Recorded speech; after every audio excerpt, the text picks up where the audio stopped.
Vamos a continuar nuestro estudio iniciado hace 8 días sobre el tema prevención o curación. Hay dichos en el pueblo de Guatemala muy comunes como es mejor prevenir que lamentar. Varón precavido vale por 2. Si nosotros tomáramos medidas anticipadas, evitaríamos grandes sufrimientos y grandes gastos.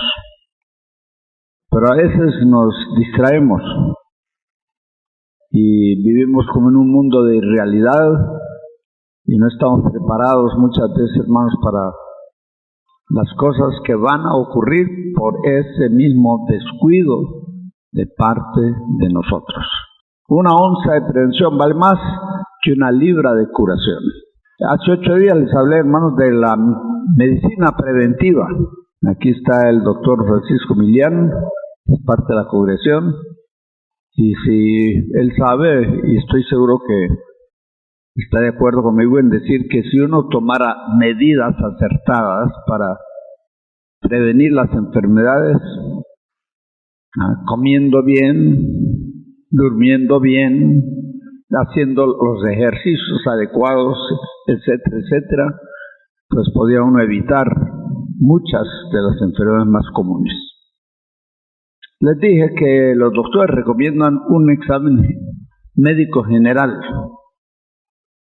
anual, especialmente en personas que ya pasaron de los 40 años de edad, para ver en qué estado de salud se encuentran y así evitar que pueda ocurrir algo muy desagradable, como sería un infarto, como sería un derrame, como sería alguna experiencia que lo podía devastar, y no solo devastar, lo podía matar de una vez.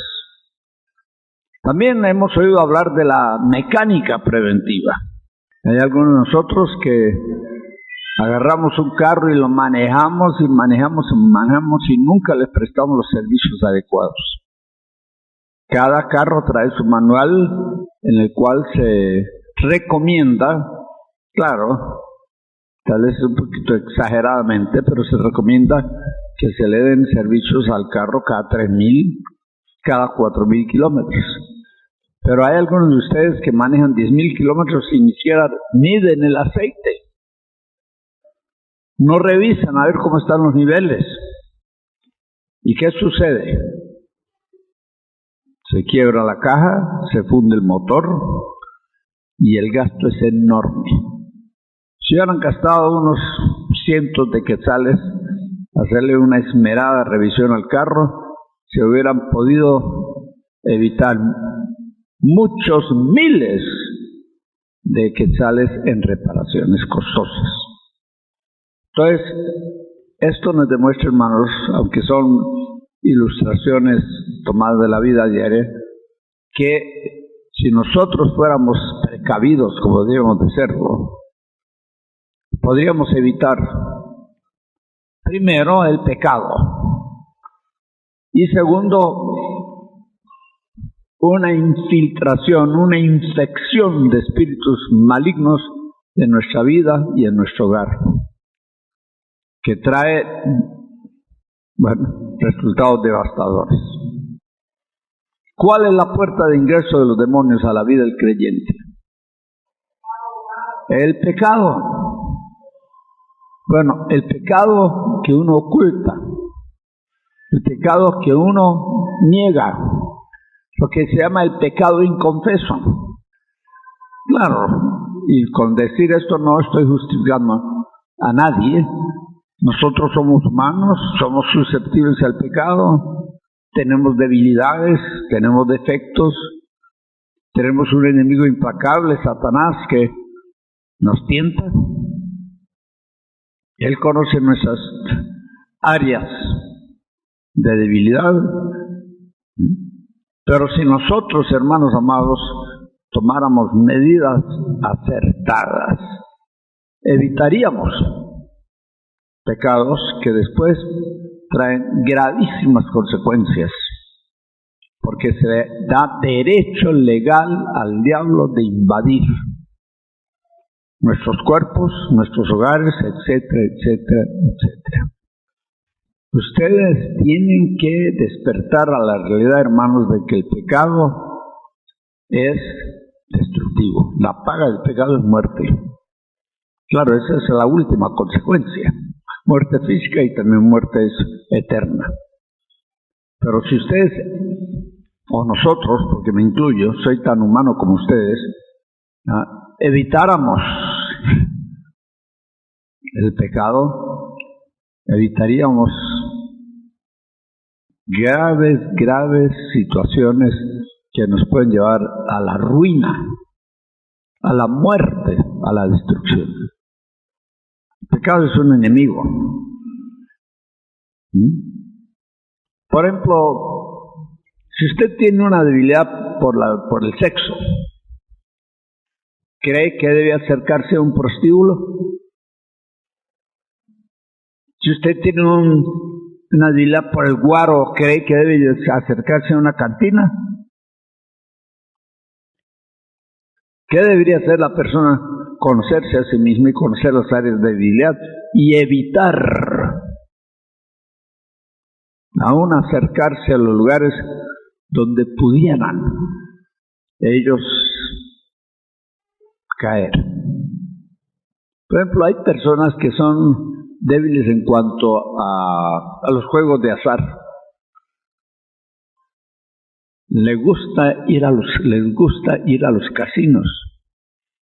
Y yo le voy a decir a la postre, nadie gana en los casinos. Esos casinos están programados para esquilmar a la gente. Pero son astutos. Usted va y se gana unos cuantos quetzales y eso lo anima a seguir invirtiendo hasta que se queden cueros. Sí. Y con deudas. Porque usted saca dinero con su tarjeta de débito o crédito y se va a dejarlo en manos de los dueños del casino. Entonces, ¿qué convendría hacer? Cuando la persona tiene esa debilidad, debería ir a los bingos, debería ir a las ruletas, porque están algunos agachando la cabeza.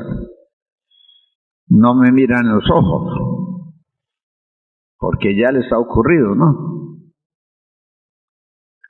Si usted va mire, la Biblia dice que nosotros estamos llamados a ganar nuestro sustento, ¿con qué? Con el sudor de la frente, con nuestro trabajo decente, honrado. Cualquier otro método es contrario a la palabra de Dios. ¿Compra usted lotería?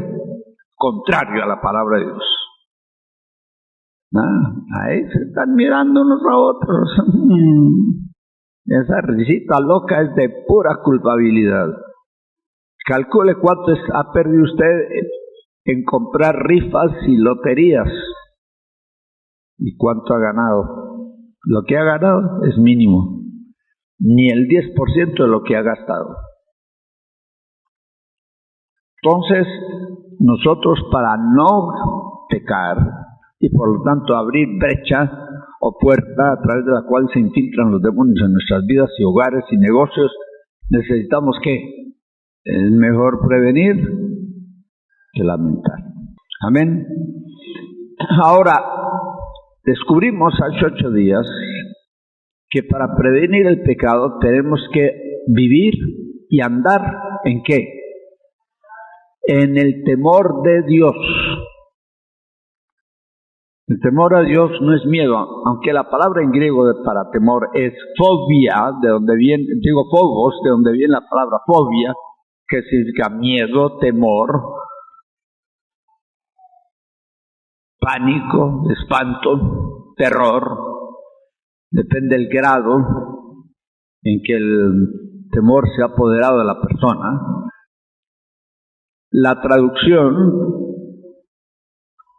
confunde a algunas personas, porque mire, a Dios no hay que tenerle miedo, ¿o creen ustedes que sí? Dios no es un monstruo sentado ahí en las nubes, con un garrote para darnos un sólido mazazo en la cabeza cada vez que nosotros cometemos algún pecadillo. No. Pero tampoco Dios es un Santa Claus glorificado que se ríe de todas nuestras, entre comillas, travesuras. El pecado no es una travesura, el pecado es, vamos a decirlo, una violación, transgresión de la ley de Dios que trae graves consecuencias. Las leyes fueron establecidas por Dios para nuestra protección, no para restringirnos ni para limitarnos, no es para fastidiarnos la vida, es para protegernos. Las leyes de tránsito no son arbitrarias, son basadas en larga experiencia. Los que elaboran esas leyes lo que estaban tratando de evitar es el caos en las carreteras. Y si con leyes todavía hay maniáticos del volante, y hay varios aquí, que andan como alma que lleva el diablo, y posiblemente sí, las lleva el diablo porque están endemoniados. No respetan las señales de tránsito, no respetan los semáforos, andan pero como locos que necesitan ser amarrados y entregados al neuropsiquiátrico. A pesar de eso, hermanos, tanta muerte, destrucción de vidas, destrucción de bienes, porque algunos desalmados andan sueltos en las calles y las carreteras. Mire, toda violación de la ley del hombre o de la ley de Dios trae graves consecuencias. Si nosotros queremos evitar esas consecuencias, necesitamos ¿qué? Aquí está el manual, aquí está el reglamento de tránsito divino.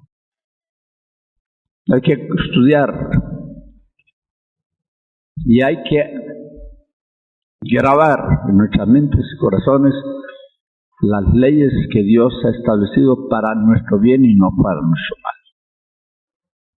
Necesitamos, hermanos, urgentemente comenzar a vivir y andar en el temor de Dios, porque es la única manera que vamos a evitar que nos ocurran cosas extremadamente desagradables que vamos a tener que lamentar el resto de nuestra vida y quién sabe si por toda la eternidad.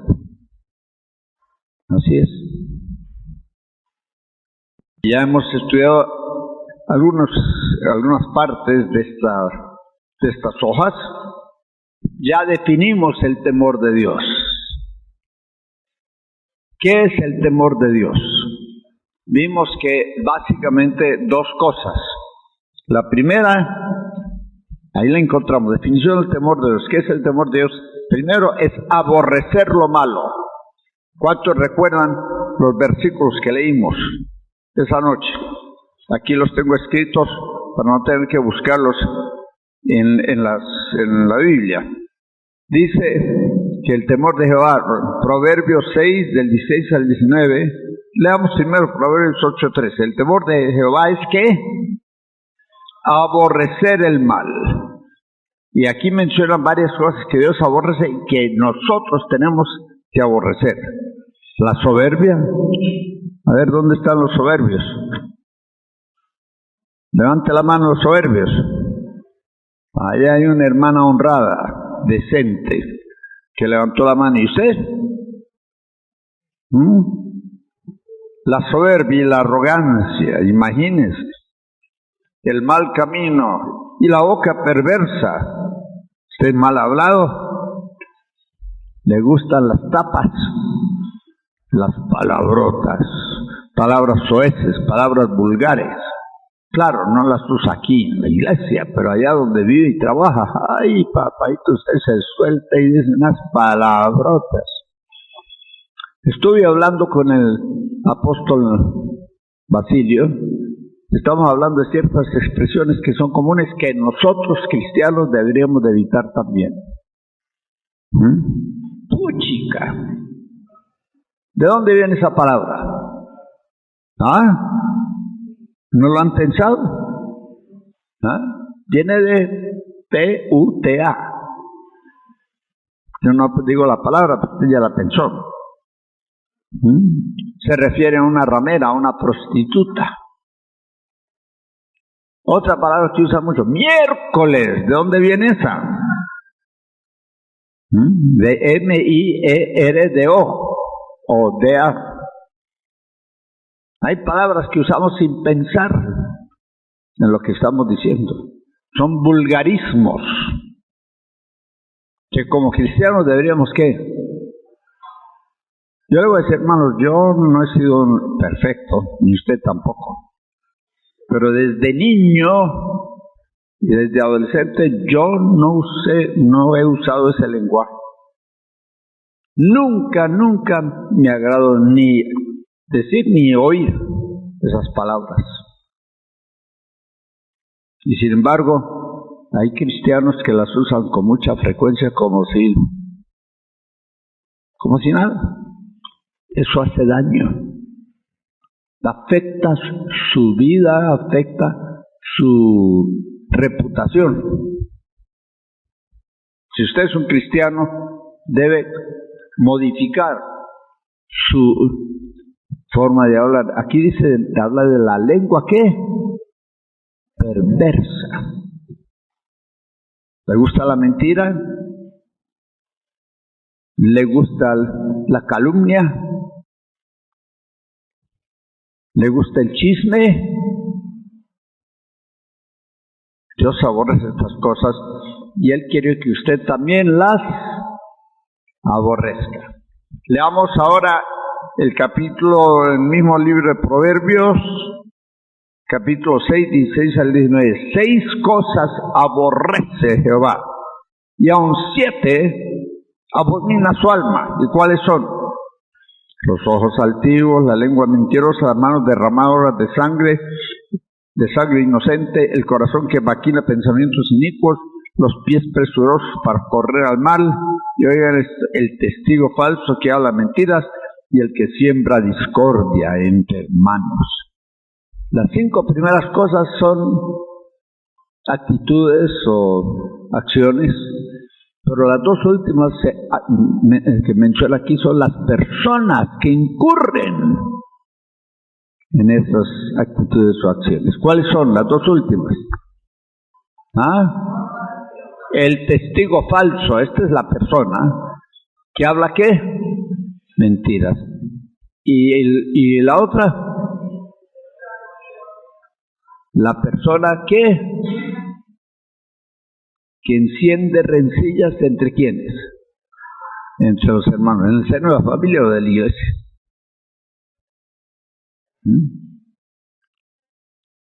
Por ahí dicen desde los púlpitos que Dios odia el pecado pero ama al pecador. Eso no es cierto. Un pecador que persiste en su pecado va a ser aborrecido, abominado por Jehová. Y se los puedo probar ampliamente por la Biblia, y no lo voy a hacer porque me desviaría del tema esta noche. Dios no ama el pecado ni tampoco al pecador que persiste en el pecado. Claro, Dios redarguye, Dios compunge y da amplia oportunidad para que usted o yo nos arrepintamos y corrijamos nuestro proceder, pero si somos necios como la mayoría somos,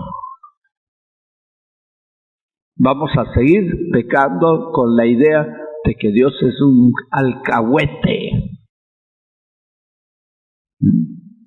No, va a llegar el día en que Dios dice, basta, hasta aquí, ya es demasiado. Y entonces toma medidas. Dura cosa es caer en manos del Dios vivo. Dios es fuego consumidor. Bueno, sigamos leyendo. La segunda cosa acerca la segunda definición del temor de Dios es apartarse del mal. No solo es cosa de aborrecerlo, sino hay que abandonarlo. Hay que renunciar al pecado. Hay que desecharlo, hay que arrojarlo de nuestras vidas. Por eso dice aquí que el temor de Jehová es apartarse del mal. Y vamos a ver los versículos que se refieren a esto. En el libro de Proverbios habla extensamente acerca del temor de Jehová. Proverbios 3:7, no seas sabio en tu propia opinión, teme a Jehová y apártate del mal. Proverbios 14:16, el sabio teme y se aparta del mal.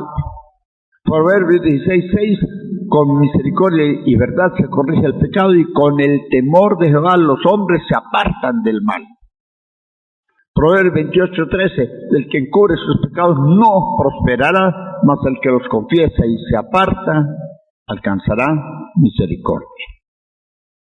Entonces, ¿cuál es la definición del temor de Jehová?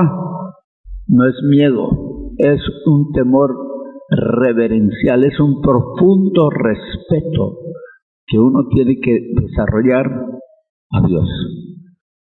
¿Dios dónde está? En todas partes. Y no importa dónde vaya usted, ahí está la presencia de Dios. Y si usted se va a meter a un casino, ahí está Dios. Y si usted se va a meter a un prostíbulo, ahí está Dios. Y si se va a meter a una cantina, ahí está Dios. Y Dios ve todo lo que usted hace. No hay nada para Él oculto, no hay nada para Él secreto.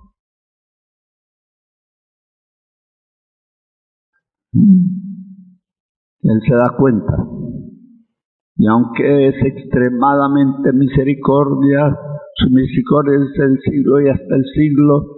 Dios se deleita en misericordia, Dios es amador de misericordia. Llega el momento en que Él dice ya. Y lo hace para nuestro bien, no para nuestro mal.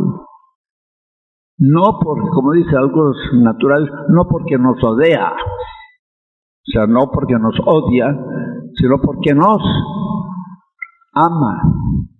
Al que Dios ama, castiga, corrige. Viene la disciplina de Dios y qué dolorosa es.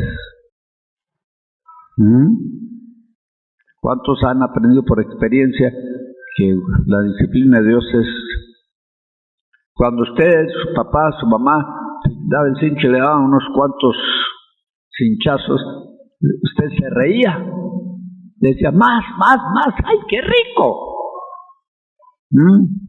Ni que fuera sádico. ¿Por qué? Porque duele. Y la disciplina de Dios es cosa tremenda. Por eso necesitamos, hermanos amados, como lo dijimos hace 8 días, pedirle a Dios que siembre en nuestro corazón un profundo respeto hacia Él. Un temor reverencial. Que nos frene. ¿Se acuerdan que hablamos de eso? Que el temor de Dios es un ¿qué? Freno que nos detiene en nuestra marcha. Vamos cuesta abajo, vamos a gran velocidad y si se nos atraviesa un perro, un chivo, cualquier cosa, si no tenemos frenos nos vamos a hacer pozole. O atropellamos el animal y no solo matamos a él, puede que nos matemos nosotros mismos. O por evitar pegarle al animal, nos vamos a estrellar contra el barranco, contra el paredón, o nos vamos a ir por el barranco. Y ahí es el fin de todas las cosas. O sea, es una voz de alerta de Dios para nosotros. Dios quiere crear en nosotros ese mecanismo llamado el temor de Dios para detenernos en nuestra carrera loca a la destrucción. ¿Qué dije? Dios quiere crear o implantar en nosotros ese elemento llamado el temor de Dios para detenernos de nuestra carrera loca a la destrucción. Miren, hermanos, esto no es juguete, no es broma, esta es cosa seria. Y si Dios permitió que estos dos estudios se dieran, y no sé si habrán otros, porque el tema no se cubre en 2 horas. Son numerosísimos los versículos de la Biblia que hablan del temor de Dios. Es uno de los temas más prolíficos de la Biblia. Yo estoy marcando esta Biblia con solo eso, con el temor de Jehová. Estoy usando un marcador amarillo y estoy marcando todos los versículos que hablan del temor de Dios, y me he quedado asombrado. El gran número. Y sin embargo en las iglesias hoy no se habla de esto. No es popular. Hoy todos quieren oír mensajitos que nos hagan cosquillas. Que nos entretengan, que nos diviertan, que nos ofrezcan una vida sin pobreza, sin sufrimiento, pero sin acatar, respetar las leyes de Dios. Entonces, hermanos amados, recordemos que si queremos vivir una vida del agrado de Dios, necesitamos pedirle a Dios: Señor, dame un santo temor, no a las consecuencias, aunque eso va incluido, un temor a Dios, o mejor dicho, el temor de Dios, que va a ser la norma de nuestras vidas para juzgar y determinar cuáles son las cosas que podemos hacer y cuáles son las que no podemos hacer sin arriesgar la vida misma. Amén. Muy bien. En la Biblia habla de muchos hombres que tuvieron temor de Dios, pero el caso más conocido en el Antiguo Testamento es el caso de Job, un patriarca. Job vivió antes que Abraham, antes que Moisés, antes que David. Job vivió en un tiempo donde no había Biblia escrita de ninguna clase. Él no tenía una Biblia que él pudiera consultar. El Espíritu Santo no estaba operando en ese tiempo como opera hoy. Pero es admirable, hermanos, leer en el libro Job que Job era un hombre justo, perfecto en sus caminos, que temía a Dios y vivía apartado del mal. Así dice Job 1:1. Perfecto no en el sentido de la perfección de Dios. Yo se lo dije hace 8 días, que Job pecó como cualquier ser humano puede pecar. Él confiesa temor, confiesa rebelión, confiesa amargura, confiesa una serie de pecados. Él se justificaba a sí mismo, se defendía a sí mismo a capa de espada hasta que Dios lo confrontó. Y al final del libro dice: de oídas te había oído, mas ahora mis ojos te ven. Por lo tanto, ¿qué? La historia de un justo que tuvo que arrepentirse. La historia de un hombre supuestamente perfecto que tuvo que arrepentirse. Mas ahora me arrepiento. ¿Y sabe lo que dice? Y me aborrezco. ¿Sí? Cuando él se arrepintió y se humilló, Dios lo restituyó al doble. Ahora vamos a hablar de un hombre en el Nuevo Testamento que es un ejemplo del temor de Dios. Se llama Cornelio. ¿Cuántos han oído hablar de Cornelio? Busquen Hechos capítulo 10 y capítulo 11. Cornelio no era judío, menos cristiano, era un hombre pagano. Él era romano. No había sido criado en la religión judía y menos en la cristiana. El gobierno y el ejército romano lo mandaron a Israel, porque Israel había sido conquistado por Roma. Y habían abierto, llamémoslo así, guarniciones en las ciudades más importantes de Israel, donde ponían centuriones para ejercer el orden público. No había policía, solo había ejército. Ahora esos hombres eran déspotas. Eso no se rajaba en el alma en herir, matar a cualquiera. Habían sido entrenados para eso, para imponer a la fuerza lo que el ejército romano exigía. Pero este hombre era inusual, hermanos, era diferente a todos los romanos. Vamos a abrir ahí en capítulo 10 de los Hechos. Yo quiero que leamos solo unos pocos versículos, del 1 al 8. Y había un varón en Cesarea llamado Cornelio, centurión, o sea, era capitán de 100, centurión, de la compañía que se llama La Italiana. Ahora, aquí lo describe. ¿Cómo era? Piadoso, ¿y qué más? Temeroso de Dios con toda su casa, y que hacía muchas limosnas al pueblo, y oraba a Dios siempre.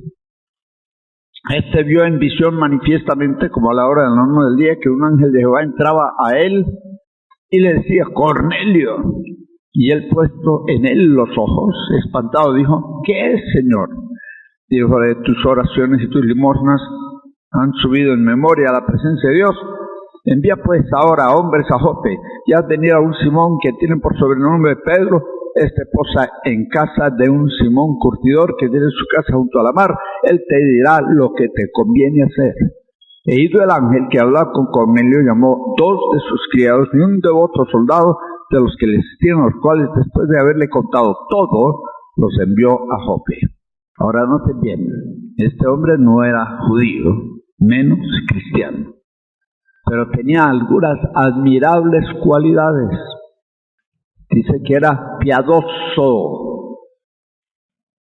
Y aquí está la cualidad sobresaliente. Y temeroso ¿de qué? De Dios. Él, dice la Biblia, que oraba a Dios siempre. Ni nosotros los cristianos de hoy oramos a Dios siempre. No tenemos establecida una rutina de oración. Usted y yo, la mayoría de nosotros solo oramos cuando estamos en serios aprietos. No me digan que no, porque así como es usted, así soy yo. Él oraba a Dios siempre. ¿Y qué más hacía? Y era generoso, daba limosnas al pueblo, ayudaba a los pobres, compartía su sueldo, una porción de sus ingresos con los pobres. Trataba de aliviar el dolor humano y no provocarlo. Era un hombre tan bueno, tan justo, que Dios envió un ángel. ¿Cuántos de ustedes han tenido una visitación angelical? Pues, a veces decimos, yo he sentido ángeles alrededor, pero ¿cuántos de ustedes han visto un ángel alguna vez? ¿Será una alucinación o será verdad que han visto un ángel? Pues pudiera ser, ¿por qué no? Dice que él vio que un ángel, oiga esto, aquí en la versión antigua, ¿en qué versículo estamos? Pase al siguiente, por favor. Que un ángel de Dios, ¿qué dice? Entraba a él, no dice entraba donde él estaba, sino que entraba ¿a dónde? A él. Pudiera significar que él vio cuando un ángel se le metió a él. Esa es la experiencia de algunos que tienen ministerio profético. Así como los demonios toman a los médiums espíritas o espiritistas también los ángeles en ocasiones especiales pueden tomar ¿a quiénes? A los profetas. Bueno, sea que se haya manifestado él, en él o a él, la verdad es que él tuvo una visitación angelical. Pero este hombre tenía más cualidades, hermanos. Vamos a buscarlas aquí rapidito. Vamos al versículo 21 y 22. El 22. Cornelio, el centurión, varón justo y temeroso de Dios, que tiene testimonio de toda la nación de los judíos.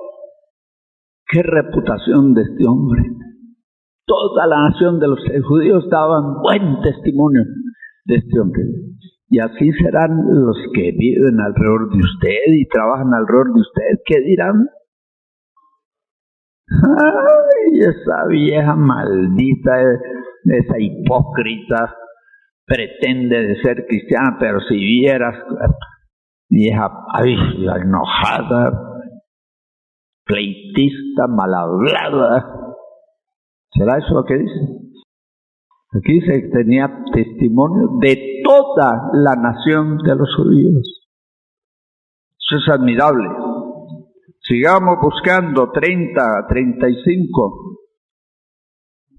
Dice, versículo 61, Cornelio, tu oración es oída y tus limosnas han venido a la memoria a la presencia de Dios. Y entonces le da instrucciones del ángel a Cornelio para que mande traer un apóstol. Este hombre fue visitado primero por un ángel y después por un apóstol. Increíble. Veamos otra cualidad. A ver si la puedo encontrar aquí. Pedro dijo en el versículo... Bueno, él había congregado a todas el vecindario porque él tenía la seguridad de que si Dios le ordenó mandar a traer a Pedro, Pedro iba a venir.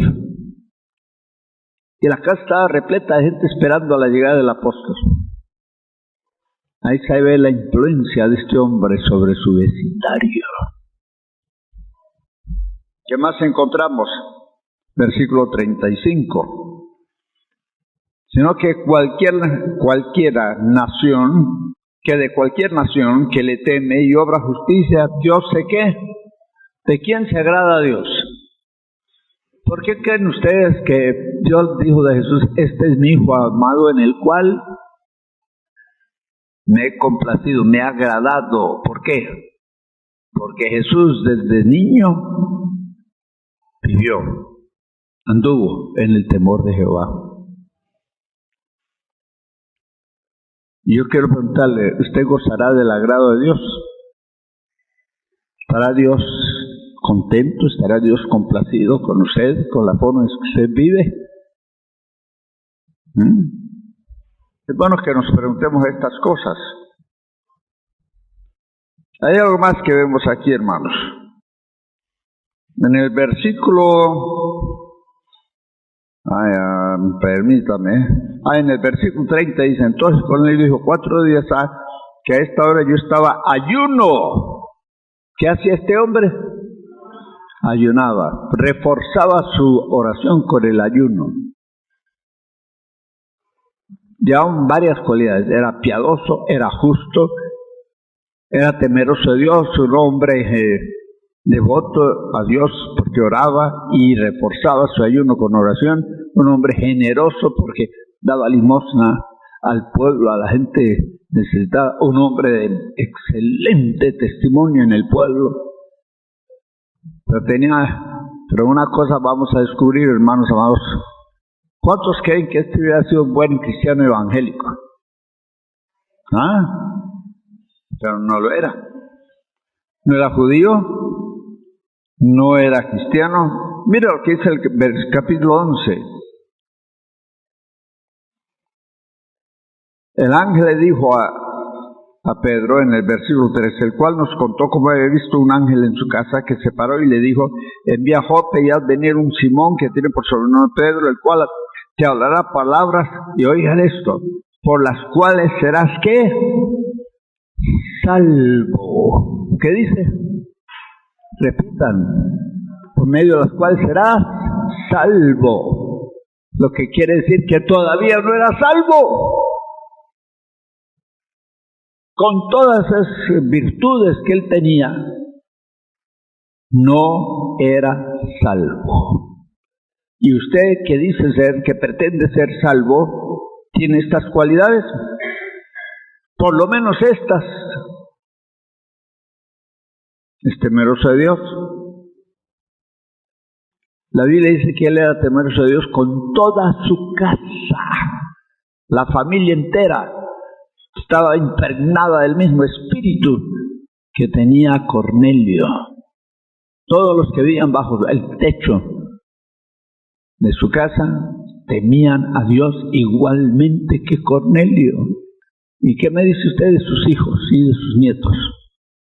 Tal vez usted tiene familia extendida, allí vive su suegra, su suegro, allí vive su tía o su tío. Todos los que viven en su casa temerán a Dios. Dice, y serás salvo, no solamente tú, sino ¿qué más dice ese versículo? Tu casa. ¿No saben ustedes que Dios quiere que toda su familia sea salva? ¿Cuántos lo creen? Cuando habla del carcelero de Filipos, él le preguntó a Pablo, ¿qué es menester que yo haga para ser salvo? Y Pablo le contestó, cree en el Señor Jesucristo y serás salvo. ¿Qué? Tú y toda tu casa. ¿Cuál es la voluntad de Dios? Que tú seas salvo y que toda tu familia se convierta a Cristo. Ahora te pregunto, hermano y hermana, si eso no ha ocurrido, ¿por qué será? ¿Qué es lo que está estorbando? ¿Sabe lo que es? La falta de temor a Dios o de Dios. Eso es lo que está estorbando. ¿Se escucharon bien? Nosotros no estamos viviendo como Dios ordena en su palabra. El temor de Dios está ausente en nuestras vidas. Y eso nos hace pensar a veces que no hemos tenido una experiencia real y profunda con Dios. Somos de los aceptados, pero no de los convertidos. Sí, levantamos la mano, hicimos una profesión de fe, pretendimos cambiar. Bueno, cambiamos de religión, ya no somos católicos, espiritistas, somos evangélicos. Pero no ha habido el cambio que se provoca cuando la persona tiene un verdadero encuentro con Cristo Jesús. De modo que si alguno está en Cristo Jesús, nueva criatura es. Las cosas en ese momento deben comenzar a cambiar. La Biblia dice que el que ha comenzado en vosotros la buena obra, la perfeccionará. A veces los cambios no son instantáneos, pero sí son progresivos. Y con los años que usted lleva de ser cristiano evangélico, ya debería haber ¿qué? Cambiado. Mal geniado, mal hablado. Falta el temor de Dios. Y Dios quiere que su pueblo en estos fines de los tiempos entren a una nueva dimensión espiritual en el cual nosotros vivamos y andemos en el temor de Dios. El temor de Dios es aborrecer el pecado y apartarnos, alejarnos. Vimos, por ejemplo, la Biblia dice, la voluntad de Dios es vuestra santificación, que os apartéis de los pecados sexuales, de fornicación. Fornicación es un término general que abarca todos los pecados sexuales. El sexo premarital, el sexo extramarital, aún los pecados más, horripilantes. En esta semana pasada me trajeron muchachos de por allá del suroccidente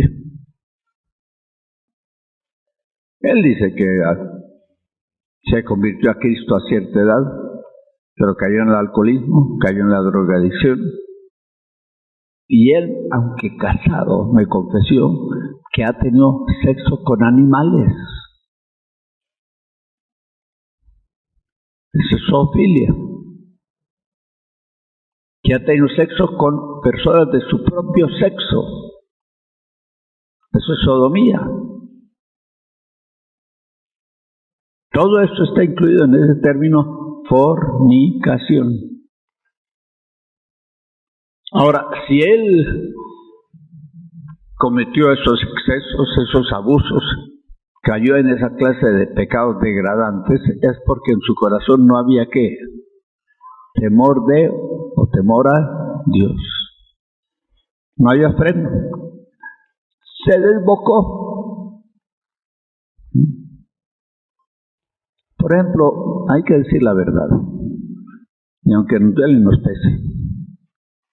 Si uno es adicto a la pornografía, es porque no hay temor de Dios en nuestros corazones. Que hayas cesado una vez o dos una página pornográfica es una cosa, otra es que lo haga continuamente. Y hay adictos a la pornografía aquí esta noche. ¿Por qué están tan caídos?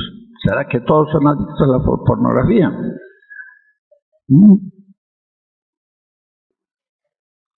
Por eso, hermanos, necesitamos clamar a Dios insistentemente para que Él implante en nuestro corazón este santo temor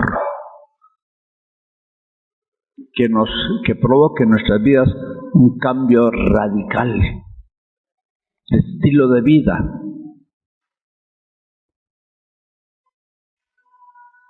Sí, porque si no, podrá llegar el día en que Dios nos deseche. Y eso será trágico porque tendrá consecuencias no solo temporales, sino consecuencias también eternas.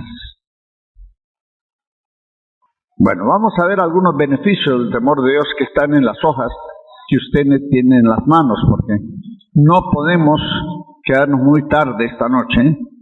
No sé si el pastor programará otra ocasión en la cual podamos continuar este tema, porque no lo hemos ni lo vamos a terminar. Los beneficios del temor de Dios, ¿lo vieron las hojas? ¿Cuál es el primero? La santidad. Miremos 2 de Corintios, capítulo 7, versículo 1, donde dice: así que, amados, puesto que tenemos tales promesas, la promesa es: yo seré a Él por Padre y Él me será por Hijo. Yo seré a Él por Dios y Él por pueblo. Así que, amados, tenemos tales promesas. Limpiémonos. ¿Cuál es la responsabilidad nuestra? Limpiémonos de toda contaminación de carne y de espíritu, perfeccionando así la santidad en el temor de Dios. ¿Cómo es que perfeccionamos la santidad? Limpiándonos. ¿Y cómo nos limpiamos? Si confesamos nuestros pecados, Él es fiel y justo. ¿Para qué? Perdonarnos primero y después limpiarnos. O sea, la parte nuestra es arrepentirnos, y el arrepentimiento se demuestra, por ejemplo, en la confesión y en la renunciación de los pecados. Si nosotros pecamos y ocultamos nuestro pecado, lo que estamos haciendo, hermanos amados, es demostrar que en nuestras vidas no hay temor de Dios. Temor de Dios. Conmigo llegan personas que me dicen: hermano, me urge hablar con usted, no aguanto más. Siento que me vuelvo loco. Entonces nos apartamos y me abren, tal vez por la edad. infundo un poquito tal vez de confianza y me abren el corazón, mi hermano, las cosas que salen de la boca. Ay, si yo las grabara, se le pondrían los pelos erizos, porque hay cosas terribles que ocurren. Y usted y yo, ninguno de nosotros estamos exentos de cometerlas. No se haga el santulón porque desde aquí le estoy viendo los cachitos.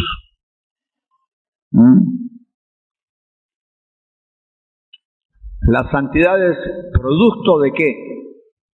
Del temor de Dios. Por eso le dijimos antes, 1 Tesalonicenses 4, 3, 7, la voluntad de Dios es vuestra santificación, que os apartéis de fornicación, pues no nos ha llamado Dios a inmundicia, sino a santificación.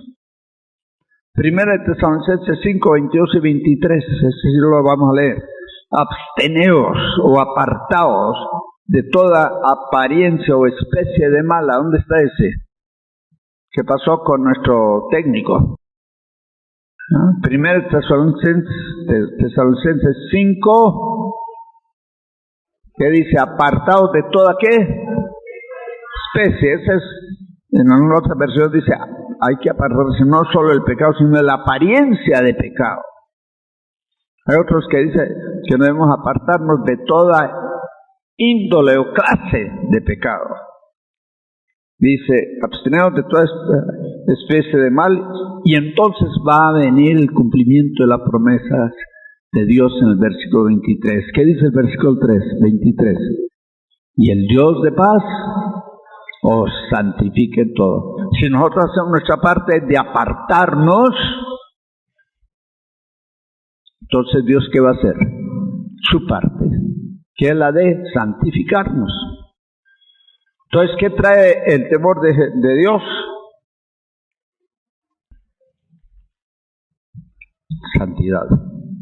Efesios 1:4 dice, según nos escogió. Aquí está hablando no de los llamados, sino de los escogidos. Muchos son los llamados y pocos los escogidos. Todos los que están aquí, si vinieron esta noche, es porque son llamados. Pero ¿cuántos habrán escogidos? Aquí está usted puede esta noche saber si es apenas llamado o si es escogido. Y aquí está en el versículo 4 de Efesios 1.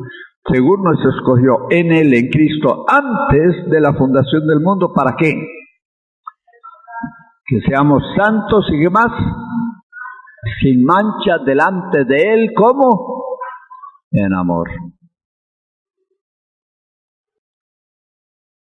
El que es escogido va a poner todo lo que está de su parte para santificar su vida. No va a estar satisfecho con ser lo que es y hacer lo que hace. Va a haber aspiración, una santa aspiración de llegar a ser un varón, una hembra, a la semejanza de Cristo Jesús. Pero noten allí, dice, en la parte final, que fuésemos santos y sin mancha delante de Él, ¿pero qué? ¿Hay rencor en su corazón? ¿Hay odio en su corazón? Quizás usted lo justifica, es que a mí me han abusado, a mí me han herido, yo tengo derecho a sentirme como así, mi corazón está lleno. Mira, hermano, usted se está descalificando, porque en un corazón lleno de amor no cabe el rencor, no cabe el odio, no cabe la amargura. Bueno, Santiago 2:5 dice, ¿no ha escogido Dios a los pobres de este mundo? Claro, pobres en espíritu y ricos en fe, para ser herederos del reino, el cual Dios ha preparado, y podemos decirlo así, reservado para los que le aman. ¿Quiénes van a participar en plenitud en el reino de Dios? Los escogidos. La Biblia dice que los escogidos se van a sentar con Cristo en el trono, en el lugar de dominio. van a regir, van a gobernar, no solo en la tierra, sino en el universo, juntamente con Cristo. En cambio, los llamados apenas van a estar parados delante del trono. ¿Y usted dónde quiere estar? ¿Parado delante del trono o sentado juntamente con Cristo en el trono? ¿Usted quiere ser súbdito o quiere ser rey?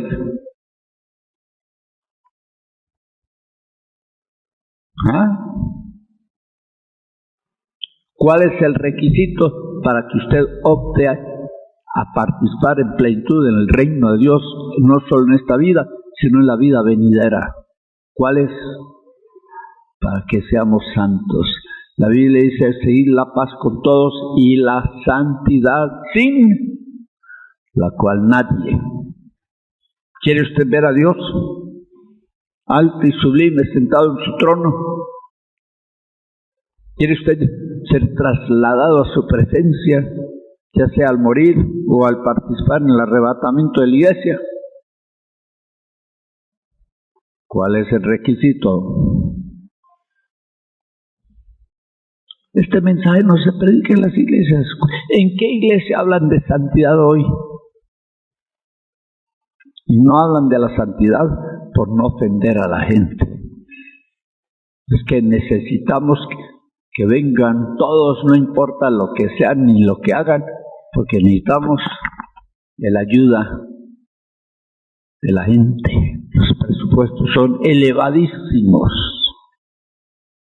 La ostentación, el lujo. ¿Usted cree que esos templos enormes que se han erigido y se están erigiendo en Guatemala se levantan con cascaritas de plátano? Son millonadas tras millonadas. Entonces no pueden ahuyentar a nadie. Yo le voy a decir, el mensaje de santidad depura la iglesia. No solamente eliminan los vicios, los pecados, etc. Elimina a la gente que no trata seriamente con Dios. La Biblia dice que en los fines de los tiempos va a haber una separación entre el trigo, los escogidos, y la cizaña. Dios va a limpiar la iglesia. ¿Y usted quiere quedar afuera o quiere quedar adentro? A ver cuántos quieren ser parte de esa iglesia gloriosa, sin manchas, sin arrugas, sin cosas semejantes. ¿Cuál es el requisito? La santidad, sin la cual nadie verá a Dios. Ahora, ¿cuál es? Busquemos a ver si hay alguna. Mire lo que dice algunos versículos que creo que están aquí en la hoja. Permítame. Sí, leámoslos. Rapidito. Filipenses 2:12. Ocupaos de vuestra salvación. ¿Cómo? Con el temor de Dios. Mire, hay una clase de salvación que todavía no ha sido manifiesta. Pongan 1 Pedro 1:5, por favor. 1 Pedro dice, la salvación que será revelada o manifestada en el tiempo final, en el tiempo postrero. Hay aspectos de la salvación que todavía no conocemos. Pero ¿quiénes son los que van a conocerlas y van a disfrutarlas? Ocupados de vuestra salvación, ¿con qué? Con temor y temblor. Miren las hojas, hermanos. Éxodo 20:20, porque su temor esté en vuestra presencia para que no pequéis. Desde Éxodo 20 dice que el temor de Dios esté en nuestra presencia para que, ¿qué? ¿Será posible llegar a un punto donde ya no pecamos? Bueno, si el temor de Dios se manifiesta en nosotros, eso nos va a frenar. Claro, siendo humanos siempre habrá la posibilidad, pero no la necesidad de pecar. ¿Lo oyeron bien? Siempre habrá la posibilidad, pero no la necesidad de pecar. Entonces no busquemos excusas ni pretextos. Sigamos leyendo. Salmo 4:4. Temblad, está refiriendo al temor de Dios, y no pequéis. Ustedes notarán, hermanos, que constantemente dicen, no pequéis, no pequéis, no pequéis. Es una orden, no es un consejo. No pequéis. Salmo 119:11. En mi corazón he guardado tus dichos. ¿Cuáles son los dichos de Jehová? La palabra. Y si lo guardamos en el corazón es porque nos hemos dedicado no solo a estudiarla, sino a memorizarla. Y no me venga usted con el cuento que ya está muy viejo, a los 45 años, para memorizar escritura. Yo tengo 70, ya voy para 78 y todavía memorizo escritura. Usted está achochando porque la mente se sienta a mirar televisión horas enteras y deja la mente en blanco y la mente se le está deteriorando. Así como hay que ejercitar el cuerpo, también hay que ejercitar la mente con el estudio, con la memorización de la palabra de Dios. La Biblia nos dice que nuestra mente es renovada por el conocimiento de la palabra, para que experimentéis la renovación de vuestro entendimiento. Nuestra mente, miren, no debe deteriorarse. Si se deteriora es por culpa nuestra, porque la dejamos en blanco o la estamos ocupando con cosas que no edifican la vida del creyente. Sigamos. ¿Quieren ver el resto? 1 Corintios 15:34. Velad debidamente y no pequéis. Velar es estar vigilantes, estar sobrios, estar alertas y no pequéis. 1 Juan 2:1. Estas cosas escribo para que no pequéis. ¿Usted cree que Dios va a escribir algo para exigirnos que no pequemos? Sí, es imposible. Dios sería cruel pedirnos hacer algo que no podemos hacer. Si Dios dice no pequéis es porque es posible vivir sin pecar, si cumplimos las condiciones que Dios ha puesto. Juan 5:14. ¿Se acuerdan el hombre que fue sanado allí en el estanque de Betesda? ¿Cuántos años llevaba de sufrimiento? Lo tenían que llevar cargado y depositar junto al estanque de Betesda, y la gente caritativa pasaba a dejarle unas monedas, con eso es que él comía. Pero un día llegó, no un ángel, llegó el mismo Señor Jesucristo y lo sanó. Y más tarde lo encuentra en el templo y le dice, no peques más. ¿Para qué? ¿Por qué le vino la enfermedad original? Por el pecado. ¿Cuántos años sufrió a causa de ese pecado? Quiere buscar